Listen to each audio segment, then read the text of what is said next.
Hello everyone, I'm Michael Beck. Welcome to another Growing with the Gold. Today we're going to give a little bit of love to our fishbone prayer plant. This is a giant species, the prayer plant. They've got well over 30 varieties. They're such great house plants. They've got so many different expressions of greens, reds, silvers, whites, and it's an easy to care for plant.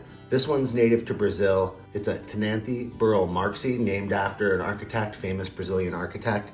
So today we're gonna take this, pull it out of the pot, separate out a bunch of these leaves, put a couple of them back in here. It's just getting a little too compact, getting a little too crowded in there, and spreading and falling all over. So we're just gonna take a bunch of these extra starts out, replant a couple strong ones in the pot for day-to-day viewing, and then be able to share all the cuttings with our friends. This plant is so cool because of the way it just kicks out these new growth patterns. I really love the way when you dig right in here, you can see these new plants just popping right up from the base as these old ones start to get a little bit leggier and stretch out. You can see these just popping up. We got a bunch of new growth in there. This plant's gonna love a new home. So we're just gonna pull this up, break it up. I got my towels here to catch any extra dirt. Then we're gonna add fresh King's Mix to the pot, put it all back together. I always get so nervous doing this. Even though I know the plants are gonna be okay, I feel like I'm just giving them such a hard time. So you just try and be as gentle as possible. Get them to fall right out of there.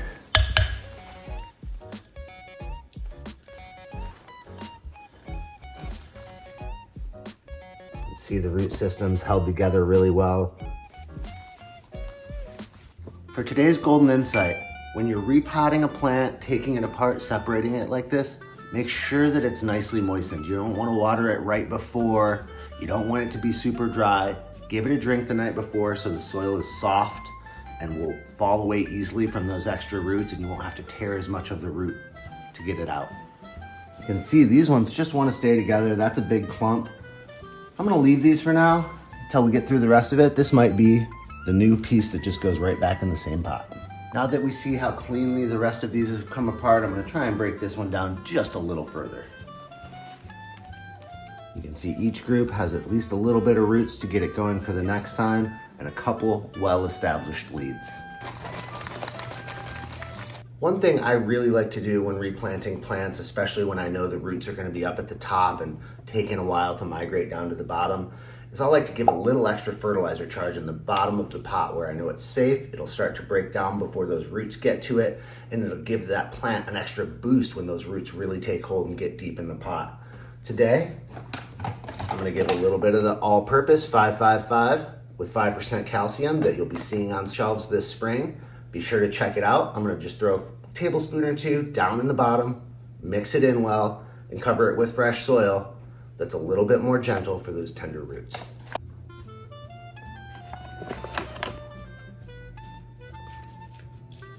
We're just gonna channel our inner Julia Child, give it a quick stir, mix it in, ready for the kitchen. Well, that's well mixed. So for my primary plant, I'm gonna choose the one with the best roots, a nice compact growth pattern. This one will go in the center. We'll put one or two more smaller ones around the side for support and top it off. Again, I'm tucking those roots into the fresh King's Mix without the fertilizer to give them a gentle start before they hit that fertilizer. Sometimes it can be a challenge to get everything to stay together just the way you want it. Kind of hold them in as best you can, pack that dirt around their bases as best you can to hold them into place, and deal with what you got. So now we have our original plant back in its original pot, happy, healthy, ready to go. We're gonna take all the extra cuttings we broke off, just put them in some traditional black nursery pots to be able to give away to our friends and family. One thing that's really cool about 2024 and the Royal Gold mixes coming out this year is we've worked really hard to achieve a better perlite standard. One thing you'll notice in potting soils is you see a lot of the little white dots. That's perlite. It's a puffed ore product to help add drainage to the soil. And there's different sizes, a lot of very fine stuff and bigger pieces. We've worked really hard to remove all the fines and all the super big pieces to give you a very even perlite count. And you'll notice this if you're a loyal Royal Gold user, that you're starting to see a lot less fines and a lot less of those really big pieces.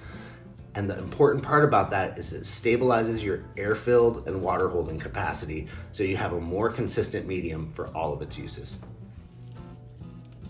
One extra special thing about this particular plant is it was a gift to my wife and I when we first moved to Humboldt County from a dear friend from back in Michigan that's been here for years. Shout out to Audrey, who started Riversong Foods up in Willow Creek. Great asset to the local community. Thanks, Audrey.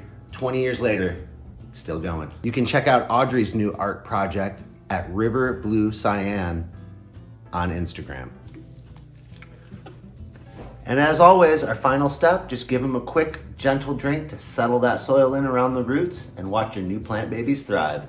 Thank you all so much for checking us out on another Growing with the Gold. We'll see you plant people later.